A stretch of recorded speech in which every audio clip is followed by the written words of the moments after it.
राधे राधे मेरे प्यारे भाइयों बहनों माताओं व बंधुओं, आज पूर्णिमा के दिन मैं आपके लिए लाई हूँ श्री सत्यनारायण व्रत कथा। बंधुओं, जिसे सुनने मात्र से आपकी हर मनोकामना पूरी होगी। बंधुओं, सभी मनुष्यों को श्री सत्यनारायण भगवान का व्रत जरूर करना चाहिए। भगवान श्री सत्यनारायण अपने भक्तों पर अटूट कृपा बरसाते हैं। बंधुओं, यदि आपने हमारे चैनल को अब तक सब्सक्राइब नहीं किया तो जरूर करें और बेल आइकन दबाना ना भूलें, ताकि आपको हमारी आने वाली सभी वीडियोस की जानकारी सबसे पहले हो सके। बंधुओं, कथा को पूरी सुनने के बाद कमेंट बॉक्स में जय श्री सत्यनारायण की जरूर लिखें। बोलो सत्यनारायण स्वामी की जय। बंधुओं, जो भी सत्यनारायण स्वामी का व्रत करता है, सुबह सूर्योदय से पहले उठें, स्नान करें और व्रत का संकल्प लें कि हे सत्यनारायण स्वामी, आज मैं सत्यनारायण स्वामी आपके निमित्त व्रत कर रहा हूँ या कर रही हूँ। मेरे व्रत को बिना किसी बाधा के संपन्न करना और मेरी मन की जो भी इच्छा है उसे पूर्ण करना। बंधुओं, उसके बाद पूरा दिन भगवान सत्यनारायण स्वामी के नाम जाप में बिताएं। किसी की निंदा ना करें, किसी से झगड़ा ना करें, अधिक से अधिक मौन रहें। बंधुओं, सत्यनारायण स्वामी आपकी हर इच्छा पूरी करेंगे। बंधुओं, यदि भगवान सत्यनारायण स्वामी की पूजा के लिए सामग्री केले के खंबे, आम के पत्ते, तुलसी के पत्ते, मौसम के फल, कलश, धूप, रोली, कपूर, दीपक, श्रीफल, पुष्पहार, गुलाब के फूल, पंचरत्न, पंच पल्लव, चावल, पंचामृत, नैवेद्य, कलावा, यज्ञोपवीत, अंग वस्त्र, चौकी और पान। बंधुओं, सत्यनारायण व्रत में आप पंचामृत जरूर बनाएं। पंचामृत दूध, दही, शहद, शक्कर, घी मिलाकर बनाया जाता है और उसमें तुलसी दल जरूर डालें और थोड़ी सी भगवान के लिए पंजीरी अर्थात थोड़ा सा आटा भूनकर उसमें जितना आटा है उतने ही बूरा खांड ठंडा होने के बाद मिलाएं और उसमें भी तुलसी दल डालें और 1 या 2 केले प्रसाद के रूप में भगवान को जरूर अर्पित करें। व्रत करने वाला पूर्णिमा व संक्रांति के दिन शाम के समय स्नान आदि से निवृत्त होकर पूजा स्थान में आसन पर बैठकर श्री गणेश, गौरी, वरुण, विष्णु आदि सब देवताओं का ध्यान करके पूजन करें और संकल्प करें कि मैं श्री सत्यनारायण स्वामी का पूजन व कथा श्रवण सदैव करूंगा। पुष्प हाथ में लेकर श्री सत्यनारायण का ध्यान करें। यज्ञोपवीत पुष्प, नैवेद्य आदि से युक्त होकर स्तुति करें। हे भगवान, मैंने श्रद्धा पूर्वक फल, जल आदि सब सामग्री आपके अर्पण की है, इसे स्वीकार कीजिए। आपदाओं से मेरी रक्षा कीजिए। मेरा आपको बारंबार नमस्कार। इसके बाद श्री सत्यनारायण स्वामी की कथा पढ़ें अथवा सुने। श्री सत्यनारायण भगवान की कथा, पहला अध्याय। एक समय नैमिषारण्य तीर्थ में शौनक आदि 88,000 ऋषियों ने श्री सूत जी से पूछा, हे प्रभु, इस कलयुग में वेद विद्या रहित मनुष्यों को प्रभु भक्ति किस प्रकार मिलेगी? उनका उद्धार कैसे होगा? हे मुनिश्रेष्ठ, कोई ऐसा तप कहिए जिसमें थोड़े समय में पुण्य प्राप्त हो और मन वांछित फल भी मिले। वह कथा सुनने की हमारी प्रबल इच्छा है। सर्वशास्त्र ज्ञाता श्री सूत जी बोले, हे वैष्णवों में पूज्य, आप सब ने प्राणियों के हित की बात पूछी है। अब मैं उस श्रेष्ठ व्रत को आप लोगों से कहूँगा जिस व्रत को नारद जी ने श्री लक्ष्मी नारायण भगवान से पूछा था और श्री लक्ष्मीपति ने मुनिश्रेष्ठ नारद जी से कहा था। यह कथा ध्यान से सुनो। एक समय योगी राज नारद जी दूसरों के हित की इच्छा से अनेक लोकों में घूमते हुए मृत्युलोक में आ पहुँचे। यहाँ अनेक योनियों में जन्मे हुए प्राय सभी मनुष्यों को अपने कर्मों द्वारा अनेकों दुखों से पीड़ित देखकर विचार करने लगे, किस यत्न के करने से निश्चय ही मानवों के दुखों का नाश हो सकेगा। ऐसा मन में सोचकर भगवान नारद विष्णु लोक को गए। वहां श्वेत वरण और 4 भुजाओं वाले देवों के ईश नारायण का, जिनके हाथों में शंख, चक्र, गदा और पद्म थे, वर माला पहने हुए थे, देखकर स्तुति करने लगे। हे भगवान, आप अत्यंत शक्ति से संपन्न हैं। मन तथा वाणी भी आपको नहीं पा सकती। आपका आदि मध्य अंत नहीं है। निर्गुण स्वरूप सृष्टि के कारण भक्तों के दुखों को नष्ट करने वाले हो। आपको मेरा नमस्कार है। नारद जी से इस प्रकार स्तुति सुनकर विष्णु भगवान बोले, हे मुनि श्रेष्ठ, आपके मन में क्या है? आपका किस काम के लिए आगमन हुआ है? निसंकोच कहो। तब मुनि बोले, मृत्युलोक में सब मनुष्य जो अनेक योनियों में पैदा हुए हैं, अपने अपने कर्मों के द्वारा अनेक प्रकार के दुखों से दुखी हो रहे हैं। हे नाथ, मुझ पर दया रखते हो तो बताइए कि उन मनुष्यों के सब दुख थोड़े से ही प्रयत्न से कैसे दूर हो सकते हैं? श्री भगवान जी बोले, नारद, मनुष्य की भलाई के लिए तुमने बहुत अच्छी बात पूछी है। जिस काम के करने से मनुष्य मोह से छूट जाता है वह मैं कहता हूँ, सुनो। पुण्य देने वाला स्वर्ग और मृत्यु लोक दोनों में दुर्लभ यह उत्तम व्रत है। आज मैं प्रेम वश होकर तुमसे कहता हूँ, श्री सत्यनारायण भगवान का यह व्रत अच्छी तरह विधान पूर्वक संपन्न करके मनुष्य तुरंत ही यहाँ सुख भोग कर मरने पर मोक्ष को प्राप्त होता है। श्री भगवान के वचन सुनकर नारद मुनि बोले, उस व्रत का क्या फल है, क्या विधान है? किसने यह व्रत किया और किस दिन यह व्रत करना चाहिए? हे भगवान, मुझसे विस्तार पूर्वक कहिए। भगवान बोले, दुख शोक को दूर करने वाला यह व्रत सब स्थानों पर विजय करने वाला है। भक्ति और श्रद्धा के साथ किसी भी दिन मनुष्य श्री सत्यनारायण की शाम के समय ब्राह्मणों और बंधुओं के साथ धर्म प्रायण होकर पूजा करे। भक्ति भाव से नैवेद्य केले का फल, घी, दूध और गेहूं का चूरन सवाया लेवे। गेहूं के अभाव में साठी का चूरन, शक्कर अथवा गुड़ लें। भक्ति भाव से भगवान को अर्पण करें। बंधु बांधवों सहित ब्राह्मणों को भोजन करावें, तत्पश्चात स्वयं भोजन करें।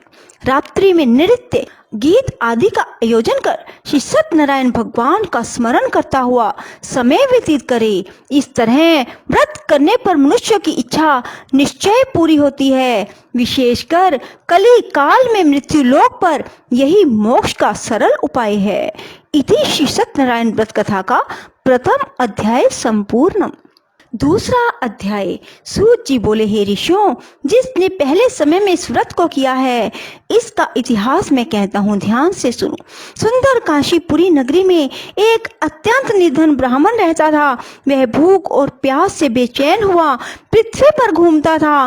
ब्राह्मणों से प्रेम करने वाले श्री भगवान ने ब्राह्मण को दुखी देखकर बूढ़े ब्राह्मण का रूप धारण कर उसके पास जा आदर के साथ पूछा, हे विप्र, तुम नित्य ही दुखी होकर पृथ्वी पर क्यों घूमते हो? हे श्रेष्ठ ब्राह्मण, यह सब मुझसे कहो, मैं सुनना चाहता हूँ। ब्राह्मण बोला, मैं निर्धन ब्राह्मण हूँ, भिक्षा के लिए पृथ्वी पर फिरता हूँ। हे भगवान, यदि आप इससे छुटकारे का उपाय जानते हो तो कृपा कर कहो। वृद्ध ब्राह्मण बोला, श्री सत्यनारायण भगवान मनवांछित फल देने वाले हैं, इसलिए हे ब्राह्मण, तू उनका पूजन कर, जिसके करने से मनुष्य सब दुखों से मुक्त होता है। ब्राह्मण को व्रत का सारा विधान बतलाकर बूढ़े ब्राह्मण का रूप धारण करने वाले श्री सत्यनारायण भगवान अंतर्ध्यान हो गए। जिस व्रत को वृद्ध ब्राह्मण ने बतलाया है मैं उसको करूंगा। यह निश्चय करने पर उस वृद्ध ब्राह्मण को रात में नींद नहीं आई। वह सवेरे उठकर श्री सत्यनारायण भगवान के व्रत का निश्चय कर भिक्षा के लिए चल दिया। उस दिन उसको भिक्षा में बहुत धन मिला, जिससे बंधु बांधवों के साथ उसने श्री सत्यनारायण का व्रत किया। इसके करने से वह विप्र सब दुखों से छूटकर अनेक प्रकार की संपत्तियों से युक्त हुआ। उस समय से वह विप्र हर मास व्रत करने लगा। इस तरह सत्यनारायण भगवान के व्रत को जो करेगा वह सब पापों से छूटकर मोक्ष को प्राप्त होगा। आगे जो पृथ्वी पर सत्यनारायण भगवान का व्रत करेगा वह मनुष्य सब दुखों से छूट जाएगा। इस तरह नारद जी से नारायण का कहा हुआ यह व्रत मैंने तुमसे कहा। हे विप्रो, अब और क्या कहूँ। ऋषि बोले, हे मुनीश्वर, संसार में इस विप्र से सुनकर किस किस ने इस व्रत को किया हम सब सुनना चाहते हैं। इसके लिए हमारे मन में श्रद्धा है। सूत जी बोले, हे मुनियों, जिस जिसने इस व्रत को किया है वह सब सुनो। एक समय यह वृद्ध ब्राह्मण धन और ऐश्वर्य के अनुसार बंधु बांधवों के साथ व्रत करने को तैयार हुआ। उसी समय एक लकड़ी बेचने वाला बूढ़ा आदमी आया और बाहर लकड़ियों को रखकर विप्र के मकान में गया।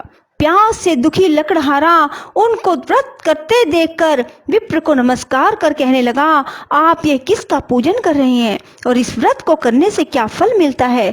कृपा करके मुझसे कहिए। ब्राह्मण ने कहा, सब मनोकामनाओं को पूर्ण करने वाला यह श्री सत्यनारायण भगवान का व्रत है। इनकी ही कृपा से मेरे यहाँ धन धान्य आदि की वृद्धि हुई है। विप्र से इस बात के बारे में जानकर लकड़हारा बहुत प्रसन्न हुआ। भगवान का चरणामृत ले भोजन करने के बाद अपने घर को गया। लकड़हारे ने अपने मन में इस प्रकार का संकल्प किया कि आज ग्राम में लकड़ी बेचने से जो धन मिलेगा उसी से सत्यनारायण देव का उत्तम व्रत करूंगा। यह मन में विचार कर वह बूढ़ा आदमी लकड़ियां अपने सिर पर रखकर जिस नगर में धनवान लोग रहते थे वह ऐसे सुंदर नगर में गया। उस रोज वहां पर उसे उन लकड़ियों का दाम पहले दिनों से चौगुना मिला। तब वह बूढ़ा लकड़हारा दाम ले और अति प्रसन्न होकर पके केले की फली, शक्कर, घी, दुग्ध, दही और गेहूं का चूरन इत्यादि श्री सत्यनारायण भगवान के व्रत की कुल सामग्रियों को लेकर अपने घर गया। फिर उसने अपने भाइयों को बुलाकर विधि के साथ भगवान का पूजन और व्रत किया। उस व्रत के प्रभाव से वह बूढ़ा लकड़हारा धन, पुत्र आदि से युक्त हुआ और संसार के समस्त सुख भोग कर वैकुंठ लोक को चला गया। इति श्री सत्यनारायण व्रत कथा का 2वां अध्याय संपूर्ण। सूत जी बोले, हे श्रेष्ठ मुनियों, अब आगे की कथा कहता हूँ, सुनो। पहले समय में उल्का मुख नाम का एक बुद्धिमान राजा था। वह सत्यवक्ता और जितेंद्रिय था। प्रतिदिन देव स्थानों पर जाता तथा गरीबों को धन देकर उनके कष्ट दूर करता था। उनकी पत्नी कमल के समान मुख वाली और सती साध्वी थी। भद्रशिला नदी के तट पर उन दोनों ने श्री सत्यनारायण भगवान का व्रत किया। उस समय वहां एक साधु वैश्य आया। उसके पास व्यापार के लिए बहुत सा धन था। वह नाव को किनारे पर ठहराकर राजा के पास आया और राजा को व्रत करते देखकर विनय के साथ पूछने लगा, हे राजन, भक्ति युक्त चित्त से यह आप क्या कर रहे हैं? मेरी भी सुनने की इच्छा है, सो आप यह मुझे बताइए।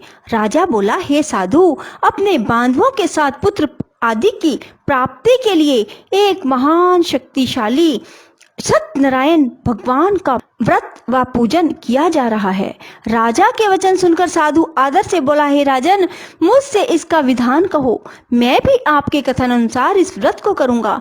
मेरे भी कोई संतान नहीं है और इससे निश्चय ही होगी। राजा से सब विधान सुन व्यापार से निवृत्त हो वह आनंद के साथ घर गया। साधु ने अपनी पत्नी से संतान देने वाले उस व्रत का समाचार सुनाया और कहा कि जब मेरे संतान होगी तब मैं इस व्रत को करूंगा। साधु ने ऐसे वचन अपनी पत्नी लीलावती से कहे। एक दिन उसकी पत्नी लीलावती पति के साथ आनंदित हो संसारिक धर्म में प्रवृत्त होकर श्री सत्यनारायण भगवान की कृपा से गर्भवती हो गई। 10वें महीने में उसके एक सुंदर कन्या का जन्म हुआ। दिनों दिन वह इस तरह बढ़ने लगी जैसे शुक्ल पक्ष का चंद्रमा बढ़ता है। कन्या का नाम कलावती रखा गया। तब लीलावती ने मीठे शब्दों में अपने पति से कहा कि जो आपने संकल्प किया था कि भगवान का व्रत करूंगा, अब आप उसे करिए। साधु बोला, हे प्रिय, कन्या के विवाह पर करूंगा। इस प्रकार अपनी पत्नी को आश्वासन दे वह नगर को गया। कलावती पितृगृह में वृद्धि को प्राप्त हो गई। साधु ने जब नगर में सखियों के साथ अपनी पुत्री को देखा, तुरंत ही दूत को बुलाकर कहा, पुत्री के वास्ते कोई सुयोग्य वर देखो। साधु की आज्ञा पाकर दूत कंचन नगर में पहुंचा और वहां पर खोज कर देखभाल करके लड़की के लिए सुयोग्य वणिक पुत्र को ले आया। उस सुयोग्य लड़के को देखकर साधु ने अपने बंधु बांधवों सहित प्रसन्नचित अपनी पुत्री का विवाह उसके साथ कर दिया, किंतु दुर्भाग्य से विवाह के समय भी उस व्रत को करना भूल गया। तब श्री भगवान क्रोधित हो गए और श्राप दिया कि तुम्हें दारुण दुख प्राप्त होगा। अपने कार्य में कुशल साधु बनिया जमाता सहित नावों को लेकर व्यापार करने के लिए समुद्र के समीप स्थित रतनसारपुर नगर में गया और वहां दोनों ससुर जमाई चंद्रकेतु राजा के उस नगर में व्यापार करने लगे। एक दिन भगवान सत्यनारायण की माया से प्रेरित कोई चोर राजा का धन चुराकर भागा जा रहा था, किंतु राजा के दूतों को आता देखकर चोर ने घबराकर भागते हुए राजा के धन को वहीं नाव में चुपचाप रख दिया जहां वो ससुर जमाई ठहरे हुए थे, तथा चोर भाग गए। जब दूतों ने उस साधु वैश्य के पास राजा के धन को देखा तो दोनों को बांध कर ले गए और प्रसन्नता से दौड़ते हुए राजा के समीप जाकर बोले, यह दो चोर हम पकड़ कर लाए हैं, देख कर आज्ञा दें। तब राजा की आज्ञा से उनको कठिन कारावास में डाल दिया गया और उनका धन छीन लिया। सत्यनारायण भगवान के श्राप द्वारा उनकी पत्नी भी घर पर बहुत दुखी हुई और घर जा जो धन रखा था चोर चुरा कर ले गए। शारीरिक व मानसिक पीड़ा, भूख प्यास से अति दुखी हो अन्न की चिंता में कलावती एक ब्राह्मण के घर गई। वहां उसने सत्यनारायण भगवान का व्रत होते देखा, फिर कथा सुनी, प्रसाद ग्रहण कर रात को घर आई। माता ने कलावती से कहा, हे पुत्री, अब तक कहाँ रही व तेरे मन में क्या है? कलावती बोली, हे माता, मैंने एक ब्राह्मण के घर श्री सत्यनारायण भगवान का व्रत देखा। कन्या के वचन सुनकर लीलावती भगवान के पूजन की तैयारी करने लगी। लीलावती ने परिवार और बंधुओं सहित श्री सत्यनारायण भगवान का पूजन किया और वर मांगा कि मेरे पति और दामाद शीघ्र घर आ जावें। साथ ही प्रार्थना की कि हम सबका अपराध क्षमा करो। सत्यनारायण भगवान इस व्रत से संतुष्ट हो गए और राजा चंद्रकेतु को स्वप्न में दर्शन देकर कहा, हे राजन, दोनों वैश्यों को प्रातः ही छोड़ दो और उनका सब धन जो तुमने ग्रहण किया है दे दो, नहीं तो मैं तेरा धन, राज्य, पुत्र आदि नष्ट कर दूंगा। राजा से ऐसे वचन कहकर भगवान अंतर्ध्यान हो गए। प्रातः काल राजा चंद्रकेतु ने सभा में अपना स्वप्न सुनाया, फिर दोनों वणिक पुत्रों को कैद से मुक्त करा सभा में बुलाया। दोनों ने आते ही राजा को नमस्कार किया। राजा मीठे वचनों से बोला, हे महानुभावों, भावी वश ऐसा कठिन दुख प्राप्त हुआ है, अब तुम्हें कोई भय नहीं। ऐसा कहकर राजा ने उनको नए नए वस्त्र आभूषण पहनाए, उनका जितना धन लिया था उससे दुगना धन देकर आदर से विदा किया। दोनों वैश्य अपने घर को चल दिए। इति श्री सत्यनारायण व्रत कथा का 3य अध्याय संपूर्ण। 4था अध्याय। सूत जी बोले, वैश्य ने मंगलाचार करके यात्रा आरंभ की और अपने नगर को चला। उनके थोड़ी दूर निकलने पर दंडी वेशधारी श्री सत्यनारायण भगवान ने उनसे पूछा, साधु, तेरी नाम में क्या है? अभिमानी वणिक हंसता हुआ बोला, हे दंडी, आप क्यों पूछते हो? क्या धन लेने की इच्छा है? मेरी नाव में तो बेल और पत्ते भरे हैं। वैश्य का कठोर वचन सुनकर भगवान ने कहा, तुम्हारा वचन सत्य हो। दंडी ऐसा कहकर वहां से दूर चले गए। कुछ दूर जाकर समुद्र के किनारे बैठ गए। दंडी के जाने पर वैश्य ने नित्य क्रिया करने के बाद नाव को ऊंची उठी देखकर अचंभा किया। नाव में बेल पत्ते देखकर मूर्छित हो जमीन पर गिर पड़ा। फिर मूर्छा खुलने पर अत्यंत शोक प्रकट करने लगा। तब उसका दामाद बोला, आप शोक ना करें, यह दंडी का श्राप है, अतः उनकी शरण में चलना चाहिए, तभी हमारी मनोकामना पूरी होगी। दामाद के वचन सुन वह दंडी के पास पहुंचा और अत्यंत भक्ति भाव से नमस्कार करके बोला, मैंने जो आपसे असत्य वचन कहे थे उनको क्षमा करो। ऐसा कहकर महान शोकातुर हो रोने लगा। तब दंडी भगवान बोले, हे वणिक पुत्र, मेरी आज्ञा से बार बार तुम्हें दुख प्राप्त हुआ है, तू मेरी पूजा से विमुख हुआ। साधु बोला, हे भगवान, आपकी माया से ब्रह्मा आदि भी आपके रूप को नहीं जानते। तब मैं मैं अज्ञानी कैसे जान सकता हूँ? आप प्रसन्न होइए, मैं समर्थ के अनुसार आपकी पूजा करूँगा। मेरी रक्षा करो और पहले के समान नौका में धन भर दो। उसके भक्ति भाव वचन सुनकर प्रसन्न हो, उसकी इच्छा अनुसार वर देकर अंतर्ध्यान हो गए। तब उन्होंने नाव पर आकर देखा, नाव धन से परिपूर्ण है। फिर वह भगवान सत्यनारायण का पूजन कर साथियों सहित अपने नगर को चला। जब अपने नगर के निकट पहुंचा, तब दूत को घर भेजा।